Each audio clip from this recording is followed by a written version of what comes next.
बिस्मिल्लाहिर्रहमानिर्रहीम। अस्सलाम वालेकुम। मौलाना तारिक जमील बयान करते हैं कि इंसानी तारीख और दुनिया के जालिम और सफाक तरीन हुक्मरान की नस्ल में से एक जालिम हुक्मरान पैदा हुआ जिसको लोग लाकू खान के नाम से जानते हैं। चंगेज खान के बाद तारीख में जालिम तरीन हुक्मरान में नाम पाने वाला ये दूसरा जालिम इंसान था जिसको तारीख लाकू खान के नाम से जानती है। लाकू खान के बारे में मशहूर था कि जिस जगह से लाकू खान गुजरता था वहाँ का रास्ता कई वर्षों तक गवाही देता था कि यहाँ से लाकू खान गुजर गया है, क्योंकि मंगोल जहाँ से गुजरते तबाही और बर्बादी करके जाते। लाकू खान 15 अक्टूबर 1218 को पैदा हुआ। तारीख का मनहूस तरीन दिन था। एल खानी हुकूमत का बानी और मंगोल हुक्मरान चंगेज खान का पोता था। चंगेज खान के लड़के तवल्ली के 3 बेटे थे। उनमें से एक मंगू खान था जो कराकरम में रहता था।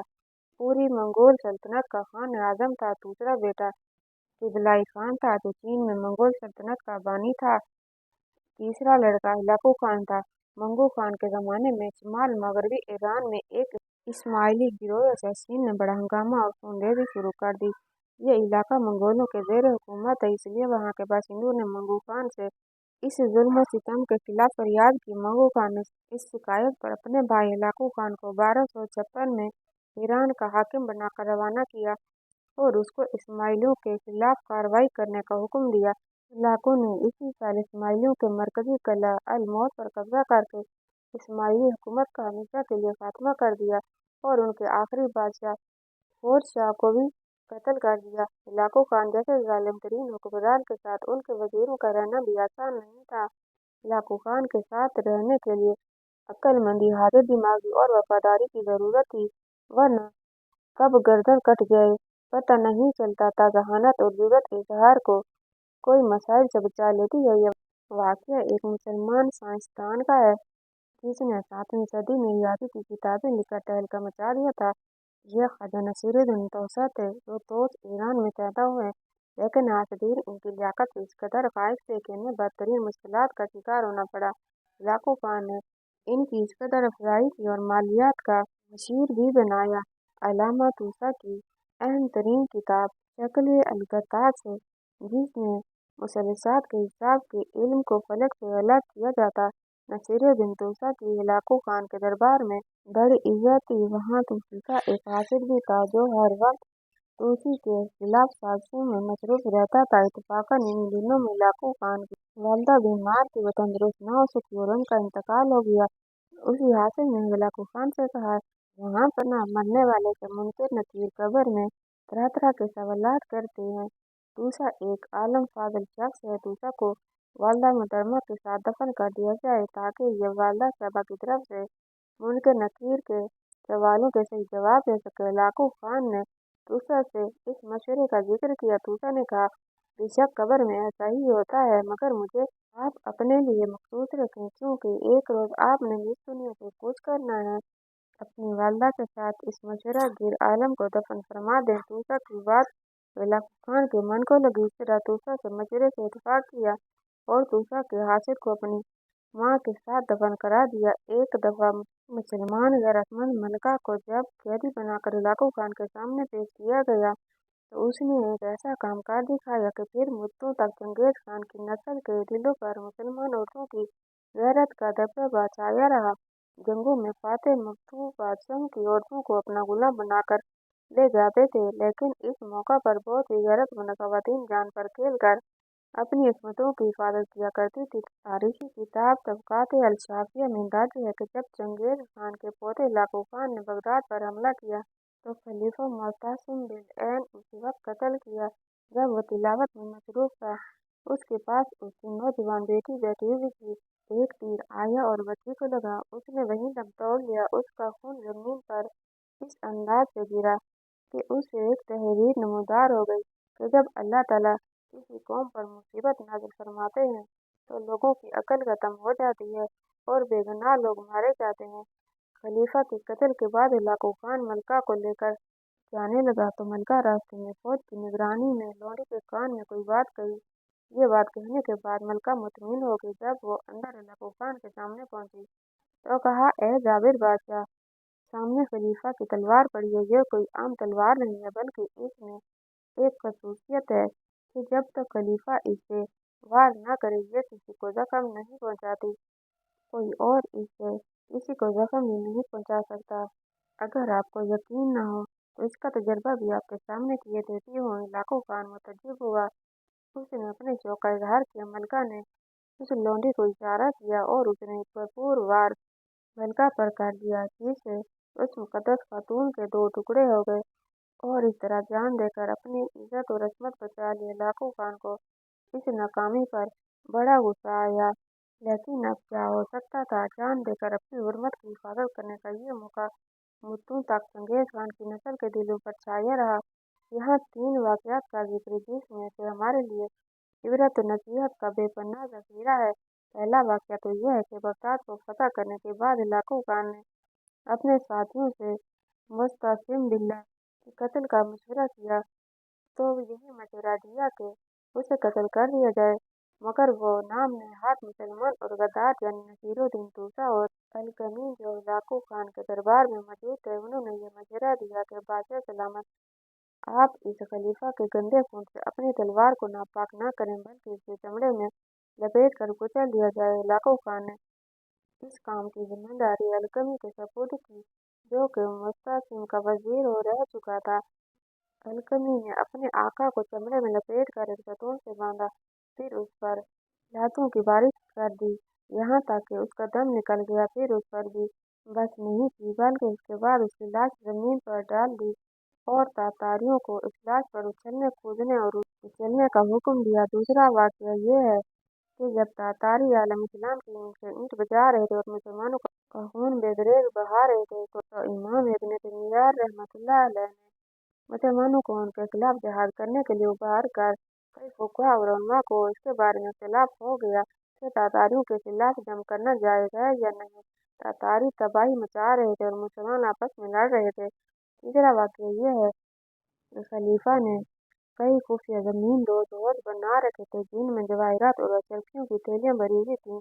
लाखों खान ने ये सब खजाने अपने कब्जे में ले लिए और खलीफा को नज़रबंद कर दिया। खलीफा को सख्त भूख लगी। उसने खाना मांगा तो लाखों खान ने अपने कारिंदों को हुक्म दिया कि जवाहिरात का एक तश्त भर कर खलीफा के सामने ले जाओ और कहो कि ये खाओ। चुनांचे ऐसा ही किया गया। खलीफा ने कहा, मैं इनको कैसे खा सकता हूँ, मेरे लिए तो रोटी लाओ।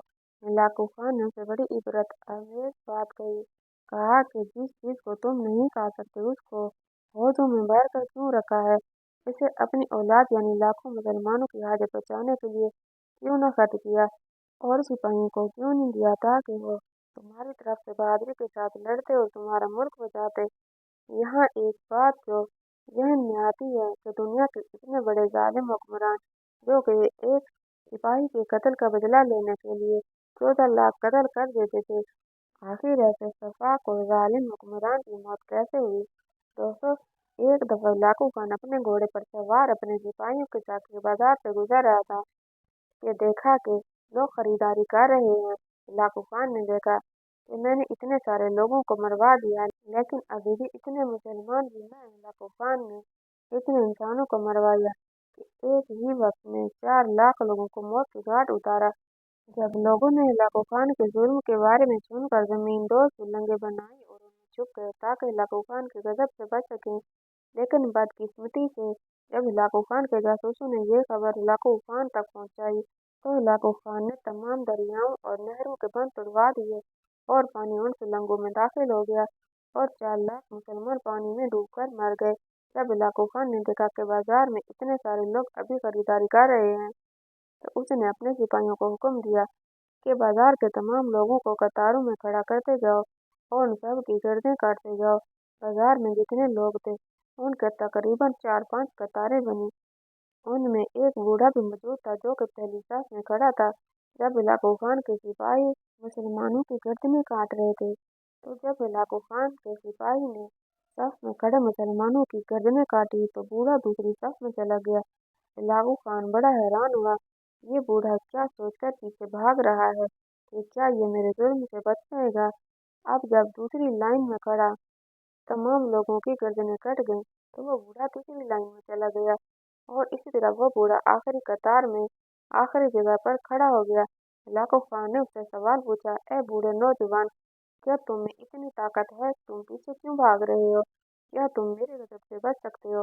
तो उसने कहा, जब तक मेरी सांसें लिखी हैं वो मैं लेकर रहूंगा। मेरी मौत की ताकत मेरे रब के पास है। लाको खान ने फिर हुक्म दिया कि इस कतार में खड़े तमाम लोगों को बूढ़े से मैं कत्ल कर दो। जल्लाद तमाम लोगों की गर्दनें काटता जा रहा था कि जब अखराज बूढ़े पर पहुंचा तो उधर से लाको खान ने कहा, रुक जाओ। जल्लाद रुक गया।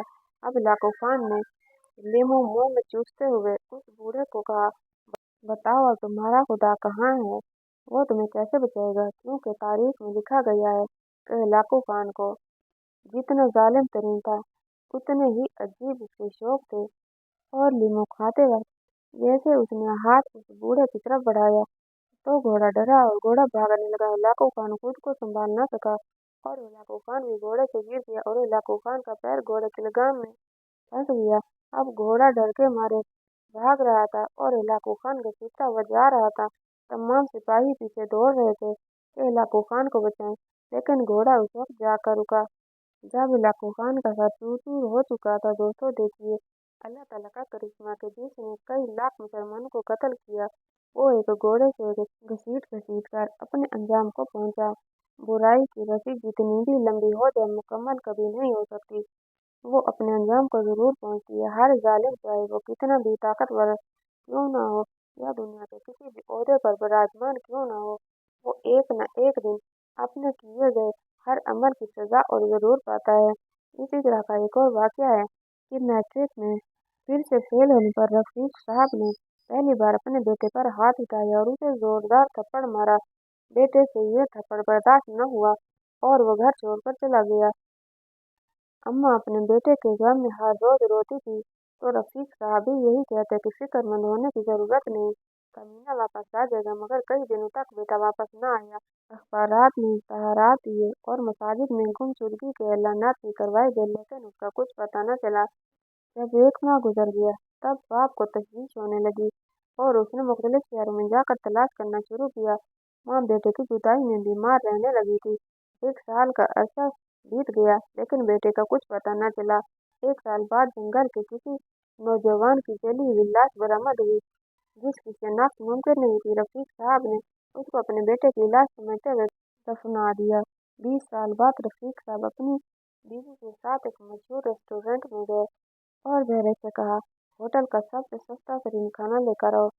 मेरा उसकी बात सुनकर हैरान हुआ और उसने जाकर मैनेजर को बताया, हमारे होटल में एक ऐसा बुजुर्ग जोड़ा आया है जो सबसे कम कीमत खाना मांग रहा है। मैनेजर ने जल्दी से एक ऐसा काम किया कि आज मैट्रिक के इम्तहानात का रिजल्ट था और रिजल्ट मालूम करने की हिम्मत नहीं हो रही थी क्योंकि मैं जानता था कि मेरे पेपर ठीक नहीं होते थे और मैं इस हकीकत से भी वाकिफ था कि मेरे मालूम करने से पहले ही अब्बाजान ने मेरे रिजल्ट मालूम कर लिया होगा क्योंकि मुझसे ज्यादा तो उसको मेरे रिजल्ट का इंतजार था। पिछले 2 माह से मेरी माँ की तबीयत ठीक नहीं थी, उसका इलाज भी ठीक से नहीं हो रहा था। अब्बाजान माँ पर पूरा पैसा लगा चुके थे लेकिन उसके बावजूद किसी किस्म की बेहतरी ना आ सकी। मैं तो मैट्रिक में अच्छे नंबर लेना चाहता था लेकिन अब माँ की वजह से पढ़ाई नहीं हो पा रही थी। सारी रात माँ दर्द की वजह से तड़पती रहती थी। डॉक्टरों ने उसके मेदे में एक पथरी बताई थी जिसका ऑपरेशन बताया था, लेकिन ऑपरेशन के अखराजात बिल्कुल अब्बा के पास नहीं थे। बाबा जान सिर्फ दवाइयों पर ही गुजारा कर रहे थे क्योंकि कुछ डॉक्टरों ने ये भी कहा था कि अद्वियात से भी ये पथरी खत्म हो सकती है, लेकिन उसके बारे में कोई यकीन से नहीं कह सकता था कि ये मुकम्मल तौर पर ठीक हो जाएगी। आखिरी रास्ता बहरहाल ऑपरेशन ही था। मैं रिजल्ट चेक करने लगा लेकिन बगैर रिजल्ट चेक किए घर वापस लौट रहा था। दिल में यही सोच रहा था कि अगर पास हुआ तो अब्बा का मूड अच्छा होगा, मुझे खुश आमदीद कहेंगे। अगर फेल हुआ तो अब्बा का मूड खराब होगा, वो मुझे मजीद मेहनत करने का मशवरा देंगे और मेरी हौसला अफजाई करेंगे। यही सोचकर मैं घर की दहलीज में दाखिल हुआ तो अब्बा गुस्से में थे। उसका चेहरा लाल था। मैं समझ चुका था, मैं फेल हो चुका हूँ। इससे पहले कि मैं अब्बा से माफ़ी मांगता और उससे ये वादा करता कि अगले साल मैं बेहतरीन नंबरों से पास होकर दिखाऊंगा। माँ की बीमारी की वजह से मैं ठीक से तालीम पर तवज्जो न दे पाया ये सब मैं अपने पापा को बताना चाहता था, लेकिन अब्बा ने मुझे इस बात का मौका ही ना दिया और अपनी जगह से उठे और मेरी तरफ आने लगे। मेरा दिल खौफ के मारे कांप रहा था। अब्बा ने मुझे जोरदार थप्पड़ मारा और कुछ लम्हों तक मेरा सर चकराने लगा। मुझे किसी चीज का होश तक ना रहा। जब होश आया तो देखा मैं नीचे जमीन पर लेटा हुआ हूँ। अब्बा अपनी जगह सागिर खड़े रहे, जबकि मेरी बीमार माँ उठकर मेरी तरफ आ रही थी। वो अब्बा को मलम्मत कर रही थी कि मेरे लाल को क्यों मारा है। मैं अपनी जगह से उठा। माँ मेरे कपड़ों से मिट्टी झाड़ रही थी और साथ साथ मेरी बलाएं ले रही थी। माँ को इस बात का शदीद गम था कि अब्बा ने पहली बार मुझ पर हाथ उठाया, मगर शायद माँ से ज्यादा मुझे इस बात का गम था कि अब्बा ने मेरे साथ इंसाफ ना किया, क्योंकि वो बात भूल चुके थे कि मैं जिस घर में रहता हूँ पिछले कई माह से इस घर में मसाइल चल रहे थे। तालीम का माहौल नहीं मिल रहा था। शायद अगर मैं हॉस्टल में होता तो नतीजा कुछ और होता। उसके रवैये की वजह से मुकम्मल तौर पर मायूस हो चुका था और घर से जाने का फैसला किया। मैं घर छोड़कर जा रहा था, लेकिन ये नहीं जानता था कि मेरी मंजिल कहाँ है। लेकिन ये जरूर जानता था कि अगले कई दिनों तक घर वापस नहीं आ पाऊंगा। अब्बा ने जो थप्पड़ मुझे मारा था, दरअसल ये मेरे ज़मीर पर थप्पड़ था जिसने मुझे झंझोड़ कर रख दिया। अब मैं ऐसा ना था कि अब्बा के किसी किस्म का बदला लेता, लेकिन मैंने ये ठान लिया था कि मैं घर लौटकर नहीं जाऊंगा। जब शाम होने लगी तो मेरा दिल बहुत घबराने लगा, क्योंकि ये जिंदगी में पहली बार था कि मगरिब की अजान के वक्त में घर से बाहर था, जबकि इससे पहले ऐसा कभी नहीं हुआ था। अब्बा की तरफ से मुझे हिदायत थी कि मगरिब की अजान से पहले तेरा घर में होना जरूरी है, और अब्बा के हुक्म की मैंने हमेशा तामील की। जामा मस्जिद में गया, मगरिब की नमाज अदा की, उसके बाद तहiy्यात पढ़ने के लिए मस्जिद में ठहरा। इमाम मस्जिद मुझे बार बार बड़े गौर से देख रहे थे। शायद उसके लिए भी अजनबी था। वो जानते थे कि मैं इस मोहल्ले का नहीं। इसके बाद ईशा की अजान तक मैं उधर रहा। ईशा की बाजमात नमाज अदा की, सब लोग अपने अपने घरों को वापस लौटने लगे तो इमाम साहब मेरे पास आए और कहा कि बेटा, क्या मुसाफिर हो या फिर घर से लौट कर आए हो। इस वक्त इमाम साहब को हकीकत नहीं बता सकता था। मस्जिद में रहते हुए मैंने झूठ बोला। मैंने इमाम साहब से यही कहा कि मैं मुसाफिर हूँ, सुबह यहाँ से चला जाऊँगा। इमाम साहब ने कहा, बेटा, मैं तुम्हारे लिए खाना लेकर आता हूँ। मैंने मना किया और झूठ बोला कि मैं तो खाना खा चुका हूँ, मगर वो तजर्बाकार इंसान थे। उसने मेरी आंखों को पढ़ लिया कि मैं कितना भूखा हूँ, लिहाजा घर की तरफ रवाना हुए। थोड़ी देर बाद वो खाना लेकर आए। मैं खाने को देखते ही उस पर टूट पड़ा। मैंने इमाम साहब का शुक्रिया अदा किया और यूं घर के बाहर मेरी पहली रात मैंने मस्जिद में गुजार दी। दूसरी तरफ रफीक साहब यानी मेरे वालिद अपने बेटे के लिए तड़प रहे थे, लेकिन रफीक साहब की बीवी अपने बेटे अवैस के लिए ज्यादा तड़प रही थी।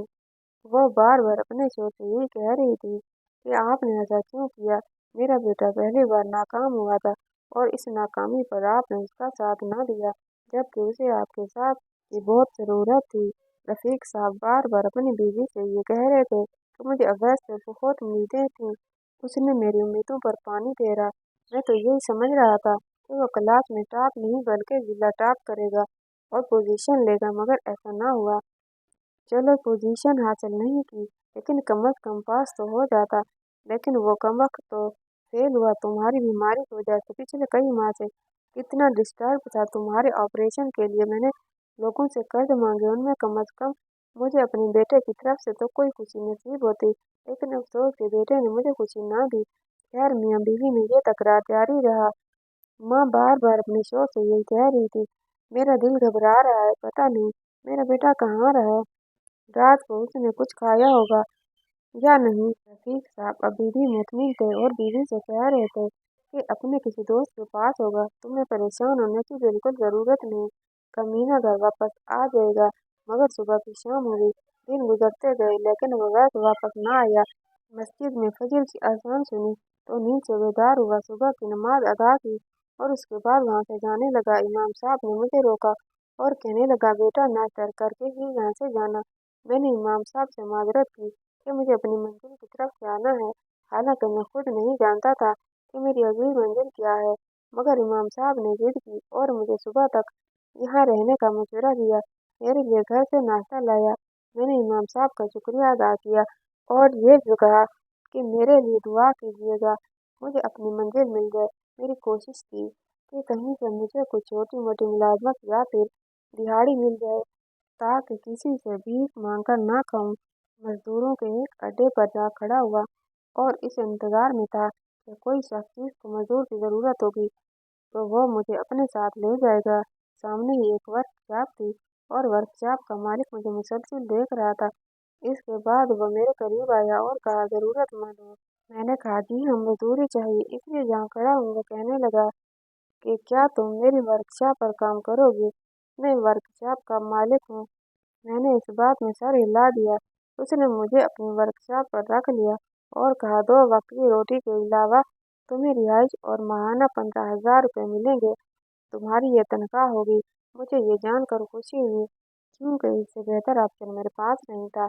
मैं इस शहर में अजनबी था और अपना शहर छोड़कर आया था ताकि मेरा बाप मुझे तलाश ना कर पाए। मैं नहीं जानता था कि अब्बा जान ने मुझे तलाश करने के लिए क्या क्या किया। उसने तलाश किया भी या नहीं भी पता नहीं। मुझे तलाश करने के लिए अखबार में इश्तहार वगैरह दिए या मसाजिद में ऐलानात करवाए, मगर मुझे इन बातों से फर्क नहीं पड़ता था। मैं तो ये भी नहीं जानता था मेरी जुदाई के बाद अब्बा जान अपने किए पर पछता रहे थे या नहीं। लेकिन वाहिद माँ थी जिसके लिए मैं परेशान था, मुझे याद आ रही थी। मेरे दिल में कभी कभी आता कि भागता हुआ अपनी माँ के पास चला जाऊं, लेकिन फिर अब्बा का ख्याल दिल में आता तो मैं अपने इरादे से बाज रह जाता। वर्कशॉप पर मुझे 1 महीना गुजर चुका था और मैंने खुद अपने मुंह से तनख्वाह मांगी। मालिक यही सोचकर खामोश थे, जब मांगेगा तो तनख्वाह दे दूंगा। लेकिन 40 दिन गुजर चुके थे, अभी तक उसने मुझे तनख्वाह न दी। तब मैंने मालिक से यही कहा कि मालिक, 1 माह से ऊपर हो चुका है, आपने मुझे तनख्वाह नहीं दी। तो वो कहने लगा कि परेशान होने की जरूरत नहीं, कुछ वजूहात की हैं यहाँ पर। तुम्हें वक्त पर तनख्वाह न दे पाया, लेकिन मैं तुम्हें 2 माह की कटी तनख्वाह पूरे 30,000 रुपये दूंगा। ये मेरे पास अमानत है जो मैं तुम्हें दूंगा। मैं नहीं जानता था कि मालिक के दिमाग में क्या चल रहा है। मैं मेहनत से काम करता था, वर्कशॉप पर जितना काम मुझसे हो सकता था उसका हर कुंभ उजाला था। पूरे 8 घंटे मजदूरी करता था। वर्कशॉप बंद होने तक मैं दुकान पर ही रहता था। कभी उसे किसी शिकायत का मौका न दिया, न ही किसी किस्म की मैंने कोताही की। जब 2 महीने मुकम्मल हुए तब मैंने तनख्वाह का दोबारा मुतालबा किया। इस बार मालिक ने साफ अल्फाज में कहा कि मेरे पास कुछ नहीं, तुम्हारी मर्जी है अगर मजीद मेरे साथ काम करते हो या नहीं, लेकिन 2 वक्त की रोटी और रिहाइश के अलावा तुम्हें कुछ नहीं दे सकता। मैं इस वर्कशॉप के मालिक का इरादा समझ चुका था। वो महज 2 वक्त की रोटी की खातिर मुझसे काम लेना चाहता था, जबकि मैं शुरू में इस बात से आगाह नहीं था। लिहाजा मैंने वहां जाने का यही इरादा कर लिया। बस जाते वक्त मैंने उससे पैसे मांगे ताकि मुझे बस का किराया मिल जाए और ये भी कहा, मैं घर जाना चाहता हूँ। उसने मुझे बस का किराया दिया। मैं मुसाफिर बस में इंतजार करने लगा और दरअसल मैं घर नहीं बल्कि शहर से दूसरे शहर की तरफ जा रहा था। ये शहर मुझे रास न आया। तबीयत भी काफी खराब रही। शायद इस शहर का पानी खराब था। मैं एक मुसाफिर बस में सवार हुआ। मेरे साथ एक आदमी था जिसकी उम्र 50 बरस थी। वो मुझसे बातें करने लगा। उसे मैं हकीकत तो ना बता सका, लेकिन ये जरूर कहा, माँ बाप गरीब हैं जिनकी वजह से मजदूरी के लिए जा रहा हूँ। वह तमाम तफसीलात जानकर मुझसे कहने लगा, बेटा, शहर में जाकर धक्के खाने से बेहतर है कि तुम मेरे साथ मेरे गाँव आओ। काफी जमीनें हैं मेरी, मुझे एक मुलाजिम की जरूरत है। तुम्हें मकबूल तनख्वाह दूंगा और खाना भी मिलेगा और रिहाइश का भी कोई मसला नहीं। तुम्हारी शक्ल देखकर मुझे ऐसा महसूस होता है कि तुम काफी बीमार हो। शहर में मजीद रहना तुम्हारी सेहत के लिए ठीक नहीं। मैं पहले ही वर्कशॉप से धोखा खा चुका था, मजीद धोखा नहीं खाना चाहता था, मगर मुझे इसकी बातें सच्ची मालूम होने लगी। उसका लहजा सच्चा था और मैं उसकी बातें झुठला ना पाया। सबसे ज्यादा जिस बात ने मुझे मुतासिर किया वो ये थी कि जब उसने कहा कि बेटा, मेरी शादी को 25 साल गुजर चुके हैं, लेकिन मेरी कोई औलाद नहीं। तो मुझे एक अच्छे खानदान से लगते हो और इसके अलावा जरूरतमंद भी हो, लिहाजा तुम्हारी मदद करना चाहता हूँ। तुम्हारे भले के लिए ही ये सब कर रहा हूँ। मैंने शहर जाने का इरादा तर्क किया और अपनी मंजिल तब्दील की। मैं उस शख्स के साथ गाँव जा रहा था तकरीबन 2 घंटे के सफर के बाद गाड़ी गांव में पहुंची। हम दोनों गाड़ी से उतरे। ये एक ऐसी सड़क थी जिसके पास ही जंगल था। वो शख्स जिसका नाम हमीद था, मैंने इससे पूछा कि चाचा हमीद, हम लोग जंगल की तरफ क्यों जा रहे हैं? वो कहने लगा, बेटा जंगल के पार मेरा गांव है, लिहाजा जंगल से हमें गुजरना पड़ेगा। लेकिन तुम्हें फिक्रमंद होने की बिल्कुल जरूरत नहीं। ये एक बुजुर्ग जंगल है जिसमें किसी किस्म के खतरनाक जानवर नहीं रहते। हम जंगल के दरमियान चलते जा रहे थे, लेकिन फिर भी मेरा दिल जोर जोर से धड़क रहा था। मुझे इस बात का खतरा महसूस हो रहा था कि कुछ न कुछ मुझसे गलत होने वाला है। ऐसा महसूस हो रहा था मुझसे धोखा हो रहा है। जंगल के उस पार एक दरिया था और कश्ती वहाँ किनारे पर खड़ी थी। उस कश्ती में कुछ लोग सवार थे जो शक्ल से खतरनाक महसूस हो रहे थे। बड़ी बड़ी मूछें थी और उनके हाथ में हथियार भी मौजूद था। मेरे पूछने पर चचा ने बताया कि ये गांव के बासी हैं, ये कश्ती में हमारे साथ सफर करेंगे। चचा हमीद और मैं उस कश्ती में सवार हुए। दरिया में कश्ती रवां दवां थी और वो लोग भी एक दूसरे को गौर से देख रहे थे। तो इशारों इशारों में चचा हमीद से कुछ पूछ रहे थे और चचा हमीद बाकायदा उन इशारों के जवाब दे रहे थे। मगर सब बातें इशारों में हो रही थी और मुझे उन बातों की बिल्कुल समझ नहीं आ रही थी। मैं कश्ती से उतर कर चचा हमीद मुझे अपने घर ले गए, लेकिन हैरत की बात यह थी कि वो लोग भी हमारे पीछे पीछे आ रहे थे। रिहाइश पर पहुंचने पर पता चला कि मैं एक बहुत बड़ी मुसीबत में फंस चुका हूँ, क्योंकि ये डाकुओं का गिरोह था जो मुझे अपने साथ ले आया।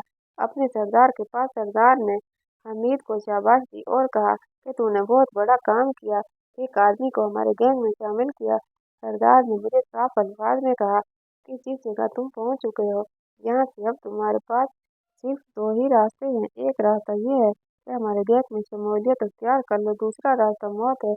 अब ये तुम पर है कि तुम किस रास्ते पर चलोगे। तुम एक जरूरतमंद दिखाई देते हो, लिहाजा हमारे साथ रहोगे तो अपने खानदान की कफालत भी कर सकोगे और तुम्हारी तकदीर बदल सकती है। मेरे पास कहने के लिए कुछ अल्फाज नहीं थे। मैं जानता था कि मैं एक मुसीबत में फंस चुका हूँ, एक ऐसी कैद जहाँ से इतनी जल्दी तो मुझे रिहाई नहीं मिल सकती। मैंने यही कहा कि मैं दिली दिल से आप लोगों के गैंग में शामिल होता हूँ। उन्होंने मुझे मुबारकबाद पेश की और अपने गैंग में शामिल कर लिया। 1 साल का अरसा बीत चुका था, लेकिन मुझे वहाँ से फरार होने का मौका न मिला, क्योंकि वो लोग मुझ पर नजर रखे हुए थे। 1 साल के अरसे के दौरान कई लोग अपनी रिहाई पर ले आए थे, जिनको वो अगवा करके लाए थे और उनके खानदान से तावान वसूल करते थे। कई ऐसे मजबूर लोग थे जिनको वो पकड़ कर ले आए थे, फिर भारी कीमत वसूल करके उनको आजमाया गया था। कई ऐसे लोग भी वो पकड़ लाए थे जिनके घर वाले पैसे नहीं दे रहे थे, फिर उनको बेदर्दी से मारकर वो दरिया में फेंक देते थे। 1 साल तक मैं घर वापस न आया तो अब्बा जान यही समझ रहे थे कि मेरा बेटा अब कभी भी वापस नहीं आएगा, या फिर उसने खुदकुशी करके अपनी जान दे दी है। माँ बहुत तड़प रही थी, लेकिन उसको मेरे जीने की उम्मीद थी।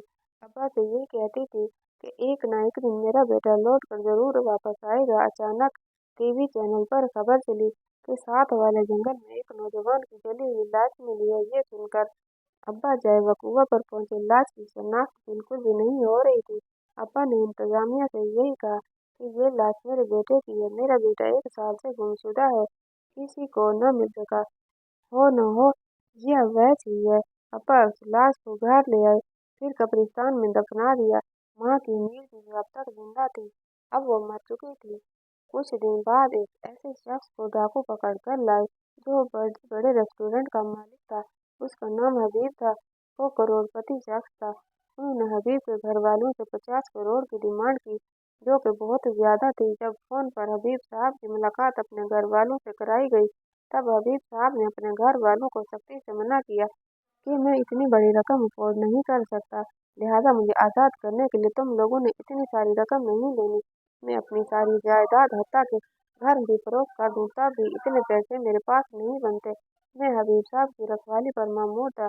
जब बाकी लोग दरिया के किनारे टहल रहे थे, वो मुझ पर एतमाद करते थे। कभी न सोचा था कि अब वह समय धोखा दे सकता है और फरार हो जाएगा, लेकिन मैं तो मौका की तलाश में था। आज वो मौका मुझे मिल रहा था। मैं हबीब साहब को वहां से आज़ाद करा के जंगल की मुखालिफ हिस्से में भागना शुरू हुआ और मैं हबीब साहब को लेकर उनके घर आ गया। वो मुझे तलाश करते रहे, लेकिन मैं अब फरार हो चुका था। हबीब साहब अक्सर मुझसे कहा करते थे कि बेटा तुमने मुझे खरीद लिया, मैं तुम्हारा एहसान जिंदगी भर नहीं चुका सकूंगा। हबीब साहब की इकलौती बेटी थी जिससे मेरी शादी हुई। आज मैं हबीब साहब का कारोबार उनका रेस्टोरेंट संभाल रहा हूँ। हबीब साहब की वफात को 8 बरस हो चुके हैं। एक दिन मैं अपने होटल में ही मौजूद था कि ऑफिस में बैठा मैंने खिड़की में देखा अब्बा जान मेरे होटल में आ रहे थे। अब्बा ने बेरे से कहा कि मैं इस होटल का सस्ता तरीन खाना लेकर आओ जिसकी कीमत सबसे कम हो। बेरे को मैंने हाथ का इशारा दिया और अपने पास बुलाया। फिर उनसे पूछा तो बेरे ने मुझे सारी तफसील बताई। मैंने बेरे से कहा कि उस रेस्टोरेंट का सबसे महंगा और अच्छा खाना मेरे वालिदैन को देना। और उसके बाद बिल की बारी आई तो बूढ़े शख्स ने बेरे से पूछा कि बेटा कीमत क्या है। इस पर बेरे ने मेरे बाप को बताया आपके खाने की कीमत अदा हो चुकी है, आपको परेशान होने की जरूरत नहीं। अल्लाह ताला ने मुझे मेरे वालिदैन से मिला दिया। मैं अपने आबाई घर गया था लेकिन वहाँ ताला लगा था। पड़ोसियों को भी इस बात का इल्म नहीं था कि मेरे वालिदैन कहाँ रहते हैं। कितने साल तक मैं अपने वालिदैन को तलाश करता रहा लेकिन वो न मिल सके। लेकिन आज किस्मत उनको मेरे ही होटल पर ले आई और मेरी खुशी का कोई ठिकाना नहीं था। वो खाना खाकर होटल से बाहर निकले तो मैं उनके पीछे हो लिया। दोनों एक किराए के मकान में रहते थे। जैसे ही किराए के मकान में दाखिल हुए तो मैं भी उनके पीछे पीछे चल पड़ा। आज 20 साल बाद मैं अपने वालिदैन को मिल रहा था। उनको सलामत देखकर मैं बहुत खुश था। लेकिन मुझसे ज्यादा खुशी मेरे वालिदैन को थी जो मुझे कई अरसे बाद देख रहे थे। वो मुझे तलाश करते रहे, आखिर मुर्दा समझकर दफना भी दिया था। मेरा बाप बार बार मुझसे माफी मांग रहा था लेकिन मैं अपने बाप के हाथों को चूम रहा था। मुझसे यही कह रहा था कि पापा मुझे माफ करो, गलती मुझसे हुई थी कि मैं आपको लोगों को छोड़कर चला गया।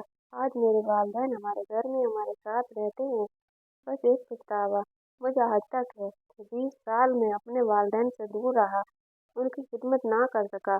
जबकि अब्बा को इस बात का पछतावा है कि मैंने अपने बेटे को समझने की कोशिश न की। वो अपनी माँ की बीमारी की वजह से परेशान था और फेल हुआ था। मैं अपने बेटे को क्यों न जान पाया। ईमान की मजबूती तभी मुमकिन है जब इंसान एक दूसरे को समझने की कोशिश करे। गलतियाँ और गलतफहमियाँ हर रिश्ते में पाई जाती हैं लेकिन बजाय इसके कि इंसान रिश्ता ही खत्म कर दे या हमेशा के लिए नफरत पाल ले, सबसे बेहतरीन तरीका ये है उन गलतियों और गलतफहमियों को दूर करने के लिए मिल बैठ कर बातचीत करना चाहिए। एक दूसरे को समझने का मौका देने से ही रिश्ते भी मजबूत होते हैं। आज की कहानी आपको कैसी लगी कमेंट बॉक्स में राय का इजहार जरूर कीजिएगा और वीडियो को लाइक और चैनल को सब्सक्राइब करना मत भूलिएगा। इंशाअल्लाह ताला अगली वीडियो लेकर आगे रहूँगे। तब तक के लिए अल्लाह हाफिज़।